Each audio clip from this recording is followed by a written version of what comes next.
Hello there, this is the Midday News on the CRTV. Good to have you with us. Good afternoon, Sidouane Monka. Bonjour Aïna Toussali, mesdames, messieurs, bonjour. Merci d'être avec nous sur la CRTV. En vitrine, aux 12h ce dimanche 30 août 2020, la générosité de l'élite et des populations de la région de l'Est en faveur des projets scolaires dans les départements du Oignon et de la KDI. La somme de 55 millions de francs CFA a été mobilisée au cours d'un gala de charité à Yaoundé. Nous en parlons en détail dans ce journal avec notre invitée, la présidente de l'ONG Hope for East Cameroun. La ville d'Akono, dans le département de la Mofou-Akono, région du centre, accueille un nouvel exécutif communal. Le maire Alphonse Ondouaï Fala et ses deux adjoints étaient installés au terme de la première session ordinaire du conseil municipal. La feuille de route des élus dans le 12h. Et en page magazine, une belle destination pour les amoureux de la nature et des coins paradisiaques. La ville de Campo, située à une centaine de kilomètres de Kribi, est en plein essor. De nombreuses activités s'y développent au grand bonheur des touristes. Cap sur la ville de Campo, en fin du journal.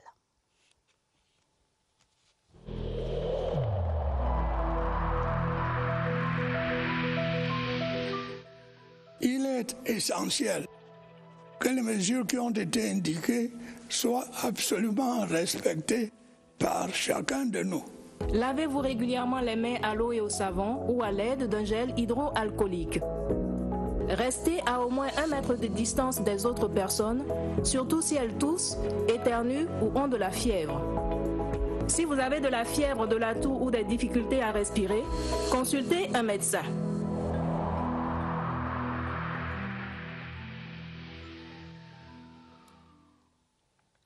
We open our 30 minutes newscast with religion. Newly ordained deacons of the Kribi Diocese have been called upon to proclaim the gospel and carry out acts of charity. The Bishop of the Kribi Diocese, His Lordship Damas Zinga Atangana, made the call during an ordination mass that took place recently. Details with Polycarp Ati.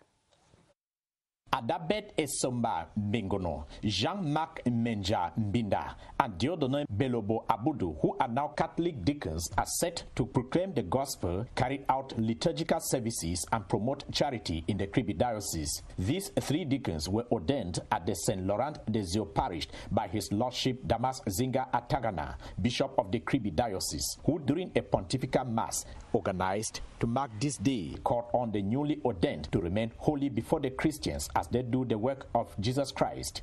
I wanted them to work hard and to help us to announce the Holy Gospel everywhere they are. And I wanted them to live free and true and to be obeyed of the church. The new deacons promised before the congregation to overcome every odds to proclaim the gospel of Jesus Christ. Nous disons merci. We thank God for choosing us to do His work by announcing the good news. We are happy to proclaim this good news before the people that we are to save now and for the rest of our lives. Du peuple de Dieu dont nous servons aujourd'hui et que nous allons servir dans toute notre vie. The ordination of these deacons at the St. Laurent des Eaux parish was highly celebrated by the Catholic Christians of the Kribi Diocese. Poursuivons avec cette actualité en religion. Ce dimanche, jour du Seigneur, 219 membres de l'association des hommes catholiques s'engagent à servir Dieu et à servir d'exemple pour les plus jeunes. C'était à Bamenda au cours d'une célébration eucharistique présidée par Monseigneur Andrew Nkeya, archevêque de Bamenda. Valentin Kouadou pour les détails. Les 219 membres de l'association des hommes catholiques ont pris l'engagement ce jour à suivre Jésus-Christ. Vivant dans un contexte de crise, l'association des hommes catholiques est déjà à l'œuvre.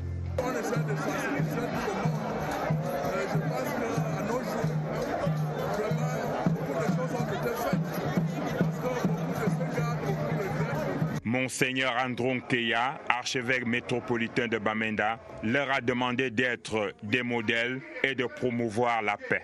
Ça, c'est une belle occasion pour appeler tous les hommes dans cet archidiocèse pour être architectes de la paix. Tous les promoteurs de la guerre et des violences, ce sont les frères, les enfants, leurs par an. L'association des hommes catholiques a pour devise humilité, responsabilité, amour et service. Some 200 pupils in Gumu, Mefwanakono division of the Central Region have received anti-COVID-19 kits and didactic material for the 2020-2021 school year. The donations were made by the Cameroon Communication Agency during the launch of the Operation Back to School Without COVID-19. Details with Rita Makang. Little Ambras, like the over 200 pupils and students here, will begin the new school year armed against the deadly pandemic and equipped with didactic materials. In this gift, they gave me books, ruler, pen, pencil. I'm very happy for what they gave me. That mama, it should not be, it should be easy. That my mother can only put me in school. This official launch of the national caravan for the distribution of anti-coronavirus kits, dubbed Back to School Without COVID-19 here in the city of Ngumu, is an initiative of the Cameroonian Communication Agency. The objective is to sensitize the children on sanitary behavior, citizenship, and building in them the spirit of living together. The national campaign has as target to offer gifts to over 20,000 orphans and vulnerable children across the 10 regions. And from the Central Region, we take you to the North Region, where the 34th batch of students of the Garua Wildlife College have received their end-of-course diplomas with calls to work for the conservation of flora and fauna wherever they go. North Regional Governor Jean Abate Edi made the call while presiding over the Diploma Award ceremony. Details with Wilson Mengole. They are 35 in number from 5 African countries, namely Cameroon, Chad, Congo-Brazzaville, the Central African Republic, and Congo, who've received end-of-course diplomas as wildlife specialists. For 2 years at the Garua Wildlife College, they studied habitat and wetland management, amongst others, and also received military training. It hasn't been easy. In fact, it was really difficult because at times we have to go to the field. We stay on the field for more than 1 week. In fact, the situation is not really easy. North Governor Jean Abate Edi, representing the Minister of Forestry and Wildlife, reminded the wildlife specialists of the need to be worthy ambassadors of the institution that strives for excellence in biodiversity and protected area management. We are very satisfied to know that this school make many efforts to do their best, and you have now today these important results. The ceremony was equally an occasion for partners like the European Union and the GIZ to hand over vehicles and motorcycles to the institution. These gifts will help in fieldwork at the Bubajida, Faro, and Benue National Parks.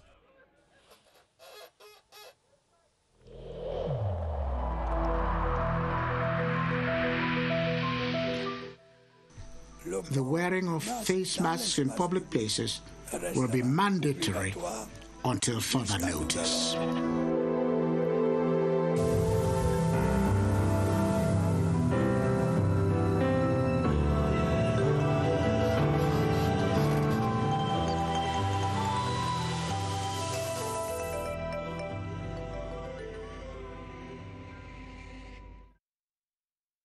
TV, mesdames, messieurs, merci d'être avec nous. Toute autre chose dans la suite du journal. Un cas de Covid-19 détecté à Evodoula dans la Lekié. L'arrondissement affûte ses armes pour davantage intensifier la lutte contre le virus. Une réunion de coordination regroupant autorités administratives, traditionnelles et personnel de santé vient de se tenir. Parmi les résolutions prises, l'intensification de la sensibilisation dans les 44 villages de l'arrondissement. Victor Lemar pour le compte rendu. Le Covid-19 n'a pas dit son dernier mot. À Evodoula, dans l'allée qui est région du centre, on en est conscient. On m'a octroyé la sensibilisation de ces villages, Nkolkora 1, 2, 3, Miwa, Evodoula village. C'est de là, au moment de dépistage, qu'on a détecté un cas de Covid. La tenue de cette réunion de coordination a permis à tous les acteurs de mettre en commun leurs pensées pour une nation plus intense sur le terrain. Ce que nous avons constaté, c'est que tant qu'il n'y a pas une bonne sensibilisation, la riposte ne peut pas vraiment marcher. Alors ce que nous avons fait, en plus des agents de santé communautaires que nous avons également recruté des agents mobilisateurs pour appuyer ces agents sensibilisateurs-là parce qu'ils sont peu. Nous sommes là pour continuer à lutter. Donc nous autres, nous ne pouvons pas travailler tout seuls. Nous travaillons avec l'appui des populations. Et ils sont très porteurs pour sensibiliser dans les ménages, dans les rues. Mais comment être efficace et efficient si les formations sanitaires, bien que disposant d'un plateau technique, sont inquiétantes? La réussite de cette opération passe nécessairement par la bonne santé des infrastructures, comme pour dire qui veut aller loin ménage sa monture. Over 60 million CFA francs has been raised to support the education of underprivileged children in the East region of Cameroon. The sum was raised during a gala in Yaoundé organized by the non-governmental organization Hope for East Cameroon, whose objective is to develop the East region through education. Details with Colette Jani. Enterprises, business owners and men of goodwill were present at the gala night in Yaoundé to raise funds for needy children of the East region of Cameroon. For the seventh time, they supported a cause championed by an NGO, Hope for East Cameroon, which they believe is important for the development of the country. The main idea was to develop Cameroon through education. Sending those kids to school is to think about a better future, to have people who can be also helping each other in the future. During 7 years, we have already built around 25 school classrooms, and this evening we have raised more than 15 million. So we can imagine that we can do more than what we have done. So if we have built around 25 classrooms, maybe this year we will be around 30 or even 40 classrooms because we have raised more funds than before. For this 7th edition, the funds will be directed to the construction of more classrooms in the Kadei and the Opanyong divisions of the East region. We are very proud of ourselves because we are taking care about more than 100 kids every year, giving school fees for new children and everything around. But also we are helping those families who didn't think about a better future. The night was graced with performances of some Cameroonian artists who thrilled the audience to some good music. Et vous l'avez vu en image, mesdames, messieurs, plus de 60 millions de francs CFA, c'est la somme mobilisée lors du gala de charité organisé vendredi dernier à Yaoundé en faveur des projets scolaires du Oignon et de la KDI dans la région de l'Est. Cette initiative de l'ONG internationale Hope for East Cameroon au profit de l'éducation a mobilisé un parterre de membres du gouvernement, des parlementaires et responsables politiques. Et pour parler de cette actualité plus en détail, nous sommes avec le docteur Evelyne Patience Memphil-Ndi, présidente de l'ONG internationale Hope for East Cameroon. Bonjour madame, merci d'être avec nous sur la CRTV. Bonjour, merci de m'avoir invité. Alors pour les téléspectateurs qui nous écoutent à la maison, présentez-nous brièvement l'ONG internationale Hope for East Cameroon. Alors, Hope for East Cameroon, c'est une petite aventure entre des amis, des jeunes ressortissants de l'Est ou pas, qui décident il y a 7 ans de contribuer d'une certaine manière à l'éducation au vu de nos parcours respectifs et de l'impact que l'éducation avait dans nos vies. Et au vu de nos origines modestes, on s'est rendu compte que d'une manière ou d'une autre, nous avons pu avoir un certain parcours plus ou moins élogieux du fait de la solidarité de notre entourage, pas forcément parce que nous étions des parents, des enfants issus de familles aisées, mais parce qu'il y a eu autour de nous des personnes qui ont cru en nous, en notre volonté. À l'époque, nous étions des jeunes étudiants encore, je peux dire, et on avait peu de moyens. Et donc, on s'est dit, voilà, qu'est-ce qu'on peut faire? C'est aller vers ces villages de l'Est Cameroun, notre région d'origine, et d'essayer d'impacter par des dons, des cahiers, des bics, ces familles. Je vous avoue qu'au départ, on ne savait pas que ça allait être quelque chose qui allait prendre. C'était vraiment une initiative du cœur. Ce qui se passe, c'est que la première année, nous décidons décidons d'aller, originaire à moitié de Yokatuma, de la région de l'Est. Et on décide d'aller chez nous. Et je me souviens, c'était le premier gala. Personne n'y croyait. Personne n'y croyait parce qu'on voyait une jeune gamine à l'époque, j'avais moins de 25 ans, qui se lève, qui veut porter un projet comme ça avec ma vice-présidente. Et nous y allons. Nous décidons de faire un don, une soirée de levée de fonds. Cette année-là, malheureusement, nous ne levons pas grand-chose. Voilà. À peine 3 millions, mais endettés. Une belle initiative. Une belle initiative. Mais concrètement, voilà. En quoi consistent vos actions sur le terrain? Sur le terrain, qu'est-ce que nous faisons? On vient, on recense un village de la région de l'Est. On change département par département. Chaque année, on part d'un département à un autre. Et nous ciblons un village qui n'a pas d'école. C'est-à-dire qu'une école a été construite par le gouvernement. Un décret existe de création de l'école, mais il n'y a pas de bâtiment. Et nous, ce que nous faisons, c'est que nous décidons d'apporter un bâtiment à cette école et de retrocéder après à l'État. Nous mobilisons toute notre entre-gens, nos relations, politiques ou pas, et nous leur demandons de venir apporter quelque chose au projet. Nous évaluons, nous faisons un devis. Et lors de la soirée, le gala de charité, nous levons ces fonds. Et ces fonds vont servir totalement à la construction de salles de classe, à la prise en charge des enfants de ce village. Nous leur offrons des fournitures scolaires. Et dans chaque département, nous prenons 10 enfants que nous suivons par un système de parrainage et on les laisse qu'au baccalauréat. Vous imaginez, 7 ans plus tard, ça veut dire à peu près 70 enfants qui sont pris en charge intégralement par nous et plus de 1000 qui ont bénéficié de bourses scolaires. Et aujourd'hui, nous avons plus de 20 salles de classe que nous avons offertes au gouvernement camerounais en 7 ans. Très bien. Now, Dr. Ndi Evelyn, tell me, you have been working on this project for the past 7 years. What impact can you say this project has had on the lives of the underprivileged children in the East region? Okay, I can humbly say that we can be proud of ourselves because we have, like I said, around 80 of those kids who have been taking care of us, that we are taking care of them. We are paying school fees, giving furniture, and we are seeing how they are growing with us. And also a lot of families who didn't even believe about sending the kid in school have now the opportunity to have, because it's not just about being in secondary school. They have to start somewhere.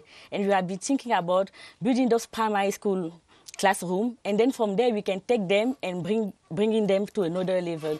So at now we can be proud of saying that around 80 children have been taken care with us. We have them every year. We are giving them furniture, and we are sure that maybe next year we have our first baccalaureate. So this is something we can be proud of. Alors, la région de l'Est, docteur, est celle qui jusqu'ici bénéficie de vos œuvres caritatives. Qu'en est-il des autres régions du pays? Alors, la question m'est tout le temps posée, mais je dis toujours qu'il faut commencer quelque part. Il faut commencer quelque part. Quand je vois la première année, nous avons levé à peine 3 millions, nous étions endettés, et que 7 ans plus tard, nous levons 60 millions, c'est une fierté. Et je remercie pour cela maman Chantal Biya, la première dame du Cameroun, qui nous a offert son parrainage et qui contribue depuis l'année passée à hauteur d'un montant assez volumineux qui amène les Camerounais autour de ce projet. Ce projet peut être à destination de l'Est Cameroun, mais vous verrez, chaque année, on publie un rapport. Nous avons 80% des donateurs n'ont rien à voir avec la région de l'Est. Donc, à tout moment, nous avons l'espoir que ça va impulser une dynamique dans les autres régions du Cameroun et nous sommes ouverts à toute forme de collaboration pour aller faire le même projet ailleurs. Très bien. Merci à vous, docteur Patience Evelyn Pamphile-Ndi. On rappelle que vous êtes la présidente de l'ONG internationale Hope for East Cameroun. Vous étiez l'invité du 12h. Merci d'être passé sur ce plateau. C'est moi qui vous remercie. On vous souhaite bon vent dans vos activités. Merci. And do stay with us, doctor. We talk about this news coming from the Mefu and Akono division of the Central Region. Alphonse Zogo Efala has taken up command as mayor of the Akono Council in the Mefu and Akono division of the Central Region. He was installed alongside municipal councillors during an ordinary council session chaired by the senior divisional officer of Mefu and Akono, Antoinette Zongo Nyambwe. Details with Victor Siga. The installation of the new mayor of Akono, Alphonse Zongo Efala, his deputy mayors and the award of attributes to municipal councillors was the peak of the Akono council session. The mayor and his team are expected to work towards the well-being of the population as agreed during their plenary session. there are quarrels inside the council. So I asked them to start to look together in one direction, to start to work together hand by hand and stop these quarrels who are not in the benefit of the population. Earlier, they met to evaluate the 2019 expenses and perspectives for the new term. Major tasks will include the construction of the new town hall and the rehabilitation of some government structures. I try to do my best. I have the capacity to help them to develop the country. The council will be meeting in the months ahead to vote the 2021 budget. We now take you over to Studio 4 to meet Kilian Dandifon. Good afternoon, Kilian Da. And now tell us, what do you have for us on Press Art today? To you, Sally, good afternoon to everybody who is in the four corners of the national territory, and good afternoon to everyone around the world watching CRTV. You asked me what we have on our menu today for Press Hour. Let me tell you, Sally, and those who are watching, all that we have two explosive topics. One is party discipline. Is party discipline in political parties in Cameroon advancing, or it is hindering, hampering democratic process? You can imagine where people are supposed to listen only to their hierarchy of the party to go ahead with what they have. We have another topic, a second topic that we're going to treat. We have so many disasters, we have floods, we have so many other kinds of disasters, man-made and natural disasters. The question we are asking on this program today is nature angry that the human being is stubborn and is punishing the human being? You're going to listen to us treat these two topics today. Sally, just stay on. In about 7 minutes, it will be a full house here. And I have Mr. Kamlemo Dennis. He is the National Secretary, Communication Secretary of the SDF. I have the Professor Elvis Ngole. He is the National Coordinator of the CPDM Academy. He has other portfolios. He is also a member of the Center Committee of the CPDM. We also have with us Eugene Fongwa. He is an environmental reporter, and he knows the ins and outs of environmental hazards. Sally, stay on. By 12:30, you have all of us here talking about this. Over to you. Thank you very much, Kilian Dandifon. And just to remind our viewers that Press Hour comes up right after this newscast. Sidouane, we now go over to the South region. Effectivement, Raina Toussali, mesdames, messieurs, en page magazine du 12h, la destination Cameroun, mon beau pays, nous conduit à Kampo, dans la région du Sud. La ville balnéaire est située à une centaine de kilomètres de Kribi, au cœur de la forêt équatoriale. Là-bas, la diversité d'espèces fauniques et aquatiques ravive la curiosité des touristes. Notre guide Eric Assakosine, la page magazine du 12h. La ville de Kampo, avec ses allures d'un Éden, ne laisse aucune âme indifférente. C'est un cadre propice à l'écotourisme, au repos et même aux randonnées. Une destination promise à un bel avenir. C'est une cité balnéaire, Kampo. Nous avons les plages, nous avons tout ce que le bon Dieu peut donner à l'être humain, la plage, l'eau et la forêt, avec tous les investissements actuellement décidés par le gouvernement. La ville de Kampo, fatalement, sera bénéficiaire.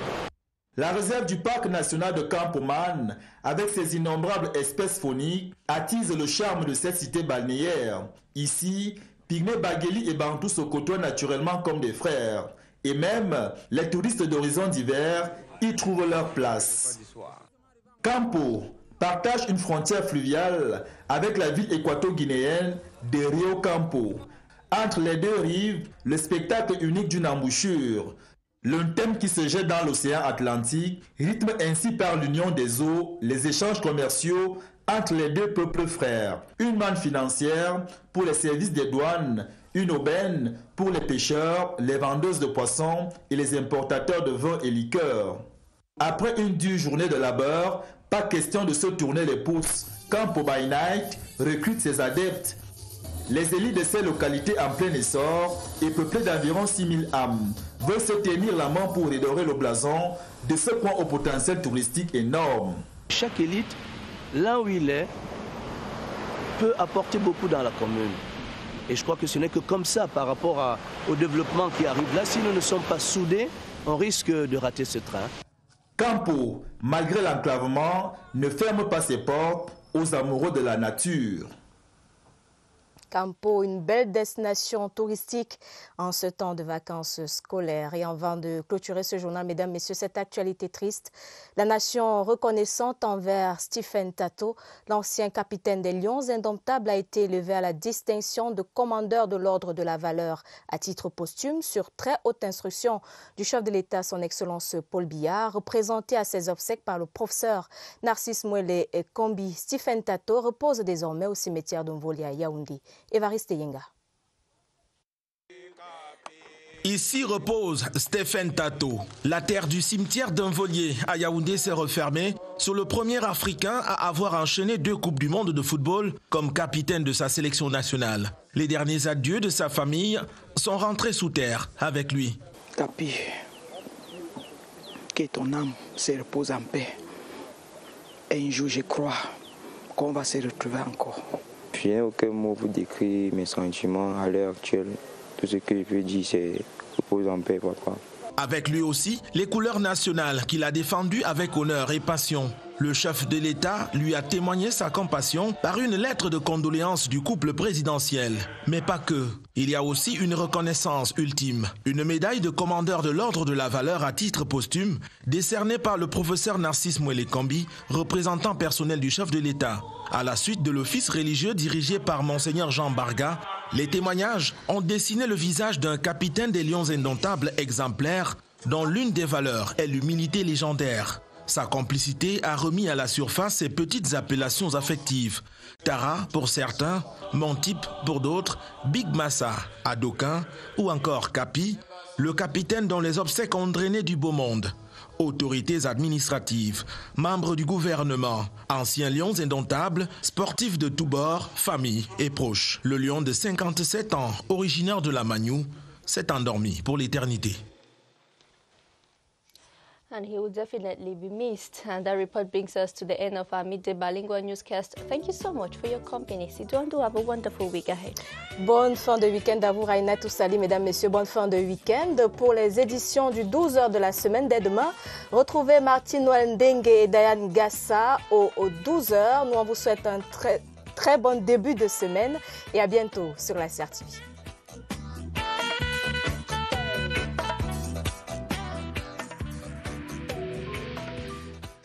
Il est essentiel que les mesures qui ont été indiquées soient absolument respectées par chacun de nous. Lavez-vous régulièrement les mains à l'eau et au savon ou à l'aide d'un gel hydroalcoolique. Restez à au moins 1 mètre de distance des autres personnes, surtout si elles toussent, éternuent ou ont de la fièvre. Si vous avez de la fièvre, de la toux ou des difficultés à respirer, consultez un médecin.